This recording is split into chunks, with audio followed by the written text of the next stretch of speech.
Hi, hello everyone. I am discussing today about the voice. Voice means tone. Voice means tune or meaning. Voice ಅಂದ ತಕ್ಷಣ ನಾವು ಧ್ವನಿ ಅಥವಾ ಆ ಅರ್ಥ ಅಂತಕ್ಕಂಥದನ್ನು ಹೇಳ್ತೀವಿ. ವಾಯ್ಸ್ ಅಂತಕ್ಕಂಥದ್ದು expressing the emotions are feelings ಅಂತ ಹೇಳ್ತೀವಿ. ಅಲ್ಲಿ ವಾಟ್ ಈಸ್ ವಾಯ್ಸ್ ಅಂತ ಹೇಳಿ ನೋಡಿದಾಗ ಇದು ವಾಯ್ಸ್ ಅನ್ನೋದನ್ನು ಮೀನಿಂಗನ್ನು ನಾವು ನೋಡಿದ್ದೀವಿ. ಇವಾಗ ವಾಟ್ ಈಸ್ ವಾಯ್ಸ್ ತಂದಾಗ ಏನು ಪ್ರಯೋಗ ಎಂದರೇನು? The voice of A verb tells whether the subject of the sentence performs or receives the action. The voice of a verb tells whether the subject of the sentence performs or receives the action. ಇಲ್ಲಿ receive ಮಾಡ್ಕೋಬಹುದು ಅಥವಾ ಅದರ ಒಂದು ನಿರ್ವಹಣೆಯ ಒಂದು ಕಾರ್ಯವನ್ನು ನಿರ್ವಹಿಸ್ತಕ್ಕಂತಹ ಒಂದು ಧ್ವನಿಯನ್ನು ವ್ಯಕ್ತಪಡಿಸ್ತಕ್ಕಂತಹ ಒಂದು ಕ್ರಿಯೆಯ ಬಗ್ಗೆ ಹೇಳ್ತಕ್ಕಂಥದಕ್ಕೆ ನಾವು ಇದಕ್ಕೆ ಏನಂತ ಹೇಳ್ತೀವಿ? ಪ್ರಯೋಗ ಅಂತ ಹೇಳ್ತೀವಿ. ಆ ಒಂದು ಪ್ರಯೋಗದಲ್ಲಿ ನಾವು ಎರಡು ಥರನಾಗಿ ನಾವು ನೋಡ್ತೀವಿ. Voice has two types, active voice and passive voice. ಇಲ್ಲಿ ಆಕ್ಟಿವ್ ವಾಯ್ಸ್ ಕರ್ತೃ ಪ್ರಯೋಗ ಮತ್ತು ಕರ್ಮನಿ ಪ್ರಯೋಗ ಅಂತ ಹೇಳ್ತೀವಿ. ಈ ಏನು ಆಕ್ಟಿವ್ ವಾಯ್ಸ್ ಅಂತ ಹೇಳಿದಲ್ಲ, ಈ ಆಕ್ಟಿವ್ ವಾಯ್ಸ್ ತಂದಾಗ ಇದು ಒಂದು ಕರ್ತೃ ಪ್ರಯೋಗ ಅಂಥೇಳಿ ನಾವು ಕರಿತೀವಿ. ಪ್ಯಾಸಿವ್ ವಾಯ್ಸ್ ತಂದಾಗ ಏನಂತ ಹೇಳ್ತೀವಪ್ಪ ತಂದಾಗ ಇದಕ್ಕೆ ಕರ್ಮನಿ ಪ್ರಯೋಗ ಎಂದು ಕರೆಯುತ್ತೇವೆ. ಹೀಗಾಗಿ ನಾವು ಮೊದಲನೇದಾಗಿ ಆಕ್ಟಿವ್ ವಾಯ್ಸ್ ಅಂದರೆ ಏನು? What is active voice? Active voice ತಂದಾಗ here what is the active voice? What is the active voice? The subject performs the action expressed by the verb in active voice. So ಇಲ್ಲಿ ಸಬ್ಜೆಕ್ಟ್ ಅಂತಕ್ಕಂಥದ್ದು ಕರ್ತೃವೇ ಇಲ್ಲಿ ಮುಖ್ಯ ಒಂದು ಕಾರ್ಯವನ್ನು ನಿರ್ವಹಿಸ್ತಕ್ಕಂಥದ್ದು, ಒಂದು ವ್ಯಕ್ತಪಡಿಸ್ತಕ್ಕಂತಹ ಒಂದು ಮುಖ್ಯವಾಗಿರ್ತಕ್ಕಂಥದ್ದು ಯಾವುದಪ್ಪ ತಂದಾಗ ಇಲ್ಲಿ ಕರ್ತೃ ಆಗಿರ್ತಕ್ಕಂಥದ್ದನ್ನು ನಾವು ನೋಡ್ತೀವಿ. ಈ ಕರ್ತೃ ಅಂತ ಹೇಳ್ತೀವಿ. A subject performs the action expressed by the verb in active voice. ಹೌದಾ? ಈ ಕರ್ತೃ ಪ್ರಯೋಗದಲ್ಲಿ ಮುಖ್ಯವಾಗಿರ್ತಕ್ಕಂತಹ ಸಬ್ಜೆಕ್ಟ್ ಆಗ್ತತಿ ಅಂತಕ್ಕಂಥದ್ದನ್ನು ನಾವು ನೋಡ್ತೀವಿ. ಸಬ್ಜೆಕ್ಟ್ ಮೀನ್ಸ್ ಕರ್ತೃ ಅಂತ ಹೇಳ್ತೀವಿ. ಅದಕ್ಕೆ ಒಂದು ಉದಾಹರಣೆಯನ್ನು ತೆಗೆದುಕೊಂಡಾಗ he sings a song. Sings a song ಅಂತಕ್ಕಂಥದ್ದು ಏನಿದೆಯಲ್ಲ, ಇದು ಆಕ್ಟಿವ್ ವಾಯ್ಸ್ ಆಗಿರ್ತಕ್ಕಂಥದ್ದನ್ನು ನಾವು ನೋಡ್ಬೋದು. ಹೌದಾ? ಈ ಒಂದು ಆಕ್ಟಿವ್ ವಾಯ್ಸ್ದಲ್ಲಿ ಇರ್ತಕ್ಕಂತಹ ಮುಖ್ಯವಾಗಿರ್ತಕ್ಕಂಥ ಪ್ರಧಾನವಾಗಿರ್ತಕ್ಕಂಥದ್ದು ಯಾವುದಾಗಿದೆಯಪ್ಪ ತಂದಾಗ ಈ ಒಂದು ಕರ್ತೃ ಪದವಾಗಿದೆ. ಹಿ ಸಿಂಗ್ಸ್ ಅ ಸಾಂಗ್, ಅವನು ಒಂದು ಹಾಡನ್ನು ಹಾಡುತ್ತಾನೆ ಅಂತಕ್ಕಂಥದ್ದನ್ನು ಇದೇನು ಮಾಡ್ತಾ ಇದೆ? ಇಲ್ಲಿ ಪರ್ಫಾರ್ಮ್ಸನ್ನು ಮಾಡ್ತಾ ಇದೆ. ಯಾರು ಪರ್ಫಾರ್ಮೆನ್ಸನ್ನು ಮಾಡ್ತಾ ಇದ್ದಾರಪ್ಪ ತಂದಾಗ ಅವನು ಹಾಡನ್ನು ಹಾಡುತ್ತಾನೆ ಅಂತಕ್ಕಂಥದ್ದನ್ನು ಇಲ್ಲಿ ನಾವು ನೋಡ್ತೀವಿ. ಹೌದಾ? ಈ ಒಂದು ಸಿಂಗ್ಸ್ ಅಂತಕ್ಕಂಥದ್ದು ಏನಾಗಿದೆಯಪ್ಪ ತಂದಾಗ ಇಲ್ಲಿ ಕ್ರಿಯಾಪದವಾಗಿದೆ. ಸಾಂಗ್ ಅಂತಕ್ಕಂಥದ್ದು ಆಬ್ಜೆಕ್ಟ್ ಆಗಿದ್ದನ್ನು ನಾವಿಲ್ಲಿ ನೋಡ್ಬೋದು. Next come to the point, what is the passive voice? ಇಲ್ಲಿ ಪ್ಯಾಸಿವ್ ವಾಯ್ಸ್ ತಂದಾಗ ಇದು ಕರ್ಮನಿ ಪ್ರಯೋಗ ಅಂತ ಹೇಳ್ತೀವಿ ನಾವು. ಈ ಕರ್ಮನಿ ಪ್ರಯೋಗವು ಏನು ಮಾಡ್ತದಪ್ಪ ತಂದಾಗ subject receive the action expressed by the verb in the passive voice. ಈ ಒಂದು ಕ್ರಿಯೆಯನ್ನು ನಡೀತಕ್ಕಂತಹದ್ದು ಏನಿದೆಯೋ ಆ ನಡೀತಕ್ಕಂತಹ ಒಂದು ಸಬ್ಜೆಕ್ಟ್ ಮಾಡ್ತಕ್ಕಂತಹ ಒಂದು ಕೆಲಸವನ್ನು, ಆ ಕಾರ್ಯವನ್ನು ಏನು ಸ್ವೀಕೃತವನ್ನು ಮಾಡಿಕೊಳ್ತಕ್ಕಂಥದಕ್ಕೆ ನಾವು ಏನಂತ ಹೇಳ್ತೀವಿ? ಕರ್ಮನಿ ಪ್ರಯೋಗ ಎಂದು ಕರೆಯುತ್ತೇವೆ. ಈ ಕರ್ಮನಿ ಪ್ರಯೋಗದಲ್ಲಿ ನಾವು ಇವಾಗ ಉದಾಹರಣೆನ ತೆಗೆದುಕೊಳ್ಳೋಣ. ಇವಾಗ ಉದಾಹರಣೆ ನೋಡಿದಾಗ ಅ song is sung by him ಅಂತಕ್ಕಂಥದ್ದನ್ನು ಇಲ್ಲಿ ನಾವು ತಿಳ್ಕೊಬೋದು. ಹೌದಾ? ಇದು ಮುಖ್ಯವಾಗಿರ್ತಕ್ಕಂತಹ ಒಂದು ಏನಾಗಿದೆಯಪ್ಪ ತಂದಾಗ ಇಲ್ಲಿ ಆಬ್ಜೆಕ್ಟವೇ ಈ ಒಂದು ಮುಖ್ಯವಾಗ್ತಕ್ಕಂಥದ್ದನ್ನು ನಾವು ನೋಡ್ಬೋದು. ಈ ಎರಡನೇ ಸೆಂಟೆನ್ಸಲ್ಲಿ ಇಲ್ಲಿ ಮೊದಲಿಗೆ ಇರತಕ್ಕಂಥದ್ದು ಏನಿದೆಯಪ್ಪ ತಂದಾಗ ಸಬ್ಜೆಕ್ಟ್ ಮುಖ್ಯವಾಗ್ತತಿ. ಆ ಸಬ್ಜೆಕ್ಟವೇ ಇಲ್ಲಿ ಆಬ್ಜೆಕ್ಟ್ ಏನಾಗುತ್ತೆ? ಏನು ಪ್ಯಾಸಿವ್ ವಾಯ್ಸ್ ಅನ್ನೋ ಸೆಂಟೆನ್ಸನ್ನು ಮಾಡ್ತಕ್ಕಂಥ ಸಂದರ್ಭದಲ್ಲಿ ಆಬ್ಜೆಕ್ಟ್ ಏನಾಗ್ತದಪ್ಪ ತಂದಾಗ subject as a received the action. ಹೌದಾ? ಈ ಆ್ಯಕ್ಷನನ್ನು ರಿಸೀವನ್ನು ಮಾಡಿಕೊಳ್ತಕ್ಕಂಥದ್ದು ಯಾವುದಪ್ಪ ತಂದಾಗ ಈ ಒಂದು ಆಬ್ಜೆಕ್ಟ್ ರಿಸೀವನ್ನು ಮಾಡಿಕೊಳ್ತಾ ಇದೆ. A song is sung by him. ಹೀಗಂದಾಗ ನೋಡಿ, ಒಂದು ಹಾಡು ಅವನಿಂದ ಹಾಡಲ್ಪಡುತ್ತದೆ ಅಂತಕ್ಕಂಥದನ್ನ ಅರ್ಥವನ್ನು ಕೊಡುತ್ತದೆ. ಅ ಸಾಂಗ್ ಅಂತಕ್ಕಂಥದ್ದು ಆಬ್ಜೆಕ್ಟ್ ಆಗಿರ್ತಕ್ಕಂಥದ್ದನ್ನು ನೋಡ್ಬೋದು. ಈಸ್ ಅಂತಕ್ಕಂಥದ್ದು ಹೆಲ್ಪಿಂಗ್ ವರ್ಬು, ಸಂಗ್ ಅಂತಕ್ಕಂಥದ್ದು ಮೇನ್ ವರ್ಬ್ ಥರ್ಡ್ ಅಂತ ಹೇಳ್ತೀವಿ. ಮತ್ತು ಇದಕ್ಕೆ ನಾವು ಪಿ ಫಾರ್ಮ್ ಅಂತೂ ಕೂಡ ಹೇಳ್ತೀವಿ, ಫಾಸ್ಟ್ ಪಾರ್ಟಿಸಿಪಲ್ ಅಂತೂ ಕೂಡ ಹೇಳ್ತೀವಿ. ಈ ಬಾಯ್ ಅಂತಕ್ಕಂಥದ್ದು ಇದು ಪ್ರಿಪೋಸಿಷನ್ ಅಂತ ಹೇಳ್ತೀವಿ. ಇದು ಪ್ಯಾಸಿವೈಸ್ ಮಾಡುವಾಗ ನಾವು ಬಾಯ್ ಅಂತೇಳಿ ಕಂಪಲ್ಸರಿ ನಾವು ಬಳಕೆಯನ್ನು ಮಾಡಬೇಕು. ಕೆಲವೊಂದಿಷ್ಟು ಸಲ ಆ ಬಾಯನ್ನು ಉಪಯೋಗಿಸದೇ ಇರತಕ್ಕಂತಹ ಒಂದು ಏನಪ್ಪ ತಂದಾಗ ಅನ್ನೌನ್ ಆಗಿರ್ತಕ್ಕಂತಹ ಒಂದು ಸಬ್ಜೆಕ್ಟ್ ಇತ್ತಪ್ಪ ತಂದಾಗ ಅವಾಗ ನಾವು ಬಾಯ್ ಅಂತೇಳಿ ಬಳಸುವ ಅವಶ್ಯಕತೆ ಇಲ್ಲ. ಇಲ್ಲಿ ನಾವು ಹಿಮ್ ಅಂತಕ್ಕಂಥದ್ದು ಏನಿದೆಯಲ್ಲ ಇದು ಸಬ್ಜೆಕ್ಟ್ ಆಗಿದೆ. ಇದು ಏನಪ್ಪ ತಂದಾಗ subject becomes the object, object becomes the subject ಆಗ್ತಕ್ಕಂಥದ್ದನ್ನ ನಾವಿಲ್ಲಿ ನೋಡಿದ್ದೀವಿ. ಇವಾಗ ನಾವು ಮುಂದಿನ ಒಂದು ವಿಚಾರವನ್ನು ತೆಗೆದುಕೊಂಡಾಗ it's some rules to the change the voice. ಈ ಒಂದು ಕೆಲವೊಂದಿಷ್ಟು ರೂಲ್ಸ್ಗಳನ್ನು ಇಲ್ಲಿ ನಾವು ನೋಡ್ಬೋದು. ಇಲ್ಲಿ ಮೊದಲನೇದಾಗಿ ಏನು ನೋಡ್ಬೋದಪ್ಪ ಅಂತಂದಾಗ find out subject plus verb plus object ಅಂತಕ್ಕಂಥದ್ದನ್ನು ನಾವಿಲ್ಲಿ ನೋಡಬೇಕು. ಇಲ್ಲಿ ನೋಡ್ತೀವಿ, ಈ ಒಂದು ಸಬ್ಜೆಕ್ಟ್ ಅಂದಾಗ ಸಬ್ಜೆಕ್ಟ್ ಯಾವುದು ಅನ್ನೋದು ಗೊತ್ತಿರಬೇಕು, ವರ್ಬ್ ಅನ್ನೋದು ಯಾವ್ದು ಗೊತ್ತಿರಬೇಕು, ಆಬ್ಜೆಕ್ಟ್ ಅಂತಕ್ಕಂಥದ್ದು ನಮ್ಗೆ ಗೊತ್ತಿರಬೇಕು. First it is a rule of the change the voice. ಆ ಒಂದು ವಾಯ್ಸನ್ನು ನಾವು ಚೇಂಜ್ ಮಾಡಬೇಕಪ್ಪ ಅಂತಂದಾಗ, ಪ್ರಯೋಗವನ್ನು ಮಾಡಬೇಕಪ್ಪ ಅಂತಂದಾಗ, ಆ ಒಂದು ಆ್ಯಕ್ಟಿವ್ ವಾಯ್ಸ್ದಿಂದ ಪ್ಯಾಸಿವ್ ವಾಯ್ಸನ್ನು ಮಾಡಬೇಕಪ್ಪ ಅಂತಂದಾಗ ನಮಗೆ ಆ ಒಂದು ಸೆಂಟೆನ್ಸಲ್ಲಿ ಇರ್ತಕ್ಕಂತಹ ಪಾರ್ಟ್ಸ್ಗಳು ನಮಗೆ ಗೊತ್ತಿರಬೇಕು. ಸಬ್ಜೆಕ್ಟ್ ಯಾವುದು, ವರ್ಬ್ ಯಾವುದು ಮತ್ತು ಆಬ್ಜೆಕ್ಟ್ ಯಾವುದು ಅಂತಕ್ಕಂಥದ್ದು ನಮಗೆ ಗೊತ್ತಿರಬೇಕು. ಈಗ ನೆಕ್ಸ್ಟ್ ಒಂದು point rule, identify the tense of the given sentence. ಆ ಒಂದು ಟೆನ್ಸ್ ಅಂತಕ್ಕಂಥದ್ದು ಕಾಲಗಳು ಬಹಳಷ್ಟು ಮುಖ್ಯವಾಗುತ್ತವೆ. ಇಲ್ಲಿ ಈ ಟೆನ್ಸ್ ಅಂತಕ್ಕಂಥದ್ದು ನಾವು ಏನು ಮಾಡಬೇಕು, ಗುರುತಿಸಬೇಕು. ಹೌದಾ, we identify the tense of the given in the sentence. ಆ ಒಂದು ವಾಕ್ಯದಲ್ಲಿ ಇರ್ತಕ್ಕಂತಹ ಯಾವ ಕಾಲದಲ್ಲಿ ಇದೆ ಅಂತಕ್ಕಂಥದ್ದನ್ನು ನಾವು ಗುರುತಿಸಬೇಕು. Next the verb to be, to have and modal verbs remains unchanged in the passive form. ಇಲ್ಲಿ ಟು ಬಿ ಫಾರ್ಮ್ ಗೊತ್ತಿರಬೇಕು ನಮಗೆ, ಮತ್ತು ಏನಪ್ಪ ಅಂತಂದಾಗ ಟು ಹ್ಯಾವ್ ಅಂತಕ್ಕಂಥ ಫಾರ್ಮ್ ಗೊತ್ತಿರಬೇಕು, ಮಾಡಲ್ ವರ್ಬ್ ಗೊತ್ತಿರಬೇಕು. ಇವುಗಳು ಎಲ್ಲವೂ ಗೊತ್ತಿದ್ದು ಕೆಲವೊಂದಿಷ್ಟು ಚೇಂಜ್ ಆಗದೇ ಇರತಕ್ಕಂತಹ ಏನು ವರ್ಬ್ಸ್ಗಳು ಏನು ಈ ಹೆಲ್ಪಿಂಗ್ ವರ್ಬ್ಸ್ಗಳು ಚೇಂಜ್ ಆಗದೇ ಇರತಕ್ಕಂಥದ್ದು ಕೂಡ ಆ ಪ್ಯಾಸಿವ್ ಫಾರ್ಮ್ದಲ್ಲಿ ಇರತಕ್ಕಂಥದ್ದು ನಮ್ಗೆ ಗೊತ್ತಿರಬೇಕು. Next come to the subject becomes object. Subject ಇದ್ದಿದ್ದು ಏನಾಗ್ತದಪ್ಪ ಅಂತಂದಾಗ ಇಲ್ಲಿ ಫಸ್ಟ್ ಬಿಗಿನಿಂಗ್ದಲ್ಲಿ ಏನಪ್ಪ ಅಂತಂದಾಗ ಪ್ಯಾಸಿವ್ ವಾಯ್ಸ್ ಸೆಂಟೆನ್ಸ್ ಮಾಡಿದಾಗ ಅದು subject becomes the object, object becomes the subject ಆಗ್ತಕ್ಕಂಥದ್ದನ್ನು ನಾವಿಲ್ಲಿ ನೋಡ್ತೀವಿ. ಹೌದಾ, ಈ subject becomes the object, object becomes the subject ಅಂತಕ್ಕಂಥದ್ದನ್ನು ನಾವು ನೋಡ್ತೀವಿ. ಲಿನ್ಸ್ ಫಾರ್ಮೇಷನ್ ಆಫ್ ಎ ಆ್ಯಕ್ಟಿವ್, ಇದರ ಬಗ್ಗೆ ನಮಗೆ ಮಾಹಿತಿ ಗೊತ್ತಿರಬೇಕು. ದೆನ್ ಇದು ಆದ ನಂತರ ಏನು ಗೊತ್ತಿರಬೇಕ್ರಿ, the past participle form verb. It means past participle ಅಂತಕ್ಕಂಥದ್ದು ನಮ್ಗೆ ಗೊತ್ತಿರಬೇಕು. ವರ್ಬ್ ಫಾರ್ಮೇಷನ್ ಗೊತ್ತಿರಬೇಕು.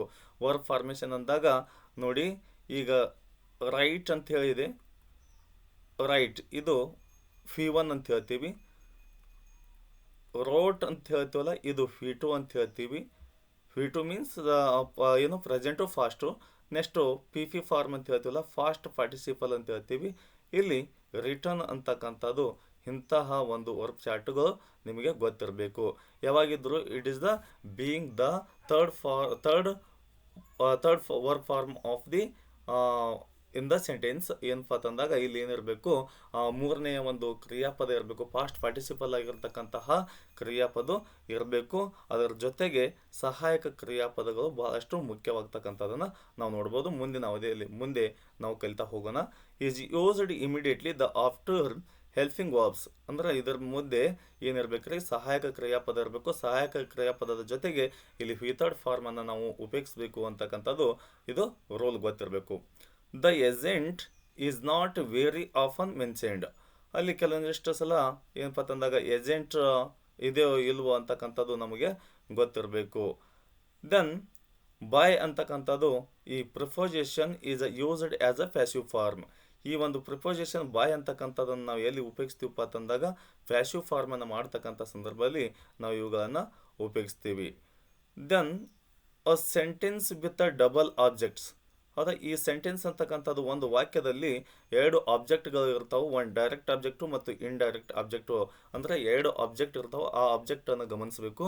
ಆ ಫಸ್ಟ್ ಆಬ್ಜೆಕ್ಟ್ ಯಾವುದು ಮತ್ತು ಸೆಕೆಂಡ್ ಆಬ್ಜೆಕ್ಟ್ ಯಾವುದು ಅಂತಕ್ಕಂಥದ್ದು ನಮ್ಗೆ ಗೊತ್ತಿರಬೇಕು.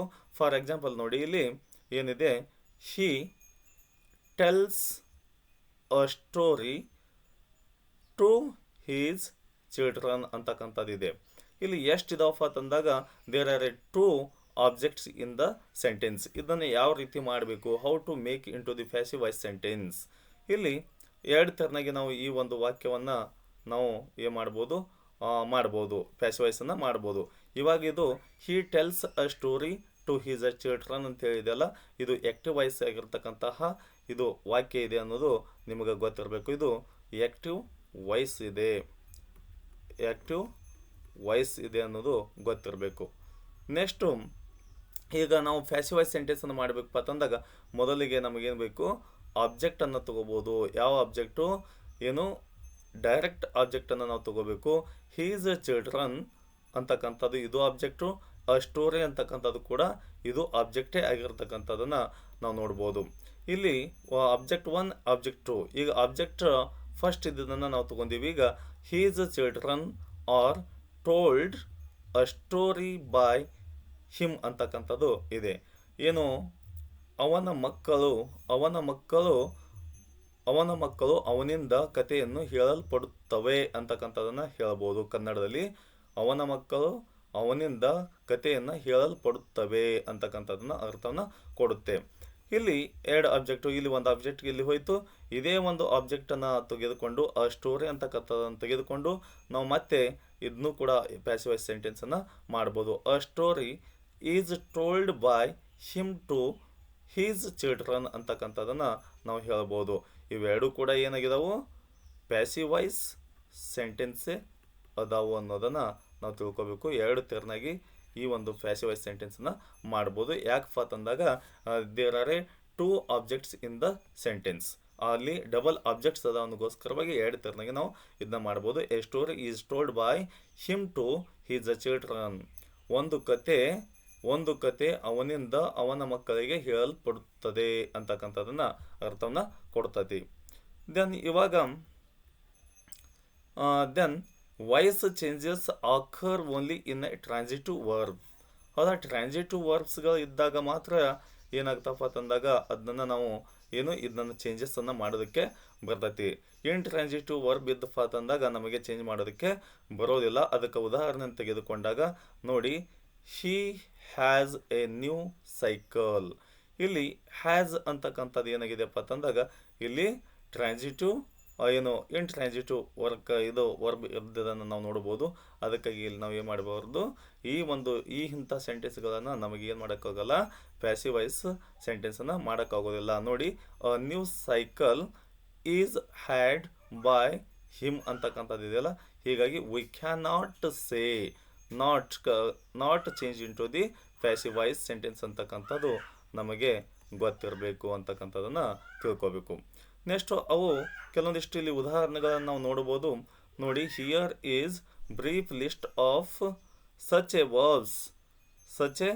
Verbs resemble, look like, equal, agree with, mean, then, contain, hold, compare is, lack, suit, fit, become. These verbs are intransitive in nature.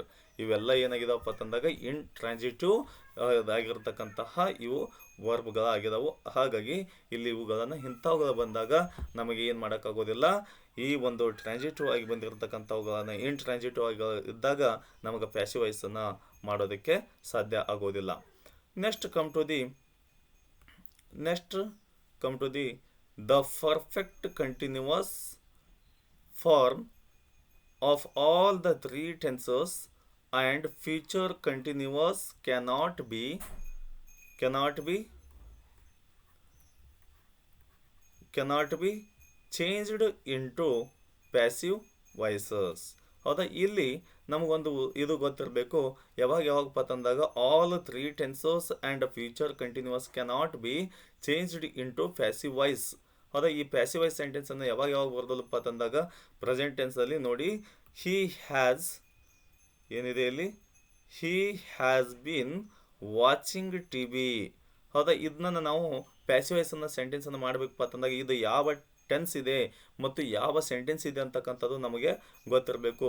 ಇದು ಯಾವುದಿದೆಯಪ್ಪ ಅಂತಂದಾಗ he has been watching TV ಅಂತಕ್ಕಂಥದ್ದು present perfect continuous tense ಇದ್ದದಕ್ಕಾಗಿ ಇದನ್ನು ನಮಗೆ ಏನು ಮಾಡೋಕ್ಕಾಗಲ್ಲ, ಈ ಒಂದು passive voice ಸೆಂಟೆನ್ಸನ್ನು ಮಾಡೋದಕ್ಕೆ ಬರೋದಿಲ್ಲ.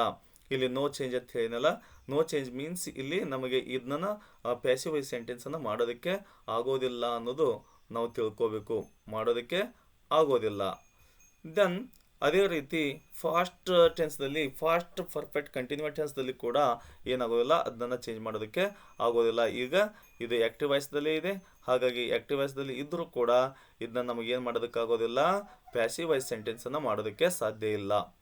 ನೆಕ್ಸ್ಟು ಫ್ಯೂಚರ್ ಕಂಟಿನ್ಯೂಸ್ ಟೆನ್ಸ್ ಅಂತಕ್ಕಂಥದ್ದಿಲ್ಲ. ಫ್ಯೂಚರ್ ಕಂಟಿನ್ಯೂಸ್ ಟೆನ್ಸ್ದಲ್ಲಿ ಕೂಡ ಆ ಫ್ಯೂಚರ್ ಕಂಟಿನ್ಯೂಸ್ ಟೆನ್ಸ್ದಲ್ಲಿ ಇತ್ತಪ್ಪ ಅಂತಂದಾಗ ಆ್ಯಕ್ಟಿವ್ ವಾಯ್ಸು, ಅದನ್ನು ಪ್ಯಾಸಿವ್ ವಾಯ್ಸನ್ನು ನಾವು ಮಾಡ್ತೀವಿ ಅಂತ ಅಂದ್ಕೊಂತೀವಪ್ಪ ಅಂತಂದಾಗ ಅದನ್ನು ಕೂಡ ಮಾಡೋದಕ್ಕೆ ಸಾಧ್ಯ ಇಲ್ಲ. He will be watching TV, no change ಅಂತಕ್ಕಂಥದ್ದಿಲ್ಲ.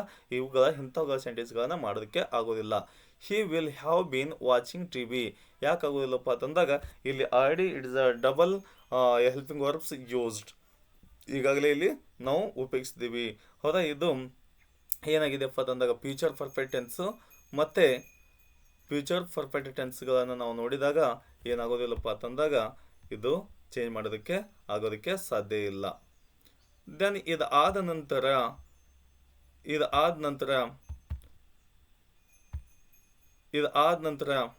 ಏನಪ್ಪ ಅಂತಂದಾಗ ನೆಕ್ಸ್ಟು ಚೇಂಜ್ ಆಫ್ ಪ್ರೊನೌನ್ ಅಂತ ಹೇಳ್ತೀವಿ. ಈ ಪ್ರೊನೌನ್ಗಳ ಬಗ್ಗೆ ನಾವು ಇವಾಗ ನೋಡೋಣ. ಈ ಪ್ರೊನೌನ್ಗಳನ್ನು ನಮಗೆ ಯಾವ ರೀತಿ ಚೇಂಜ್ ಆಗ್ತಾ ಹೋಗ್ತಾವು ಅನ್ನೋದನ್ನು ಇವಾಗ ನೋಡೋಣ. Change of pronoun, first one active ವಾಯ್ಸ್ದಲ್ಲಿ ಇರ್ತಕ್ಕಂಥ ಈ ಐ ಇಲ್ಲಿ ಪ್ಯಾಸಿವ್ ವಾಯ್ಸನ್ನು ಮಾಡುವಾಗ ಮೀ ಅಂತಕ್ಕಂಥದ್ದು ಆಗ್ತತಿ. ಇದು ಯಾವ ರೀತಿ ಆಗ್ತೈತಪ್ಪ ಅಂತಂದಾಗ ಅದಕ್ಕೆ ಒಂದು ಉದಾಹರಣೆ ತೆಗೆದುಕೊಂಡಾಗ ನೋಡಿ, ಇದೇ ಒಂದು ವಾಕ್ಯದವನ್ನು ತೆಗೆದುಕೊಂಡಾಗ ನೋಡಿ, ಐ ರೈಟ್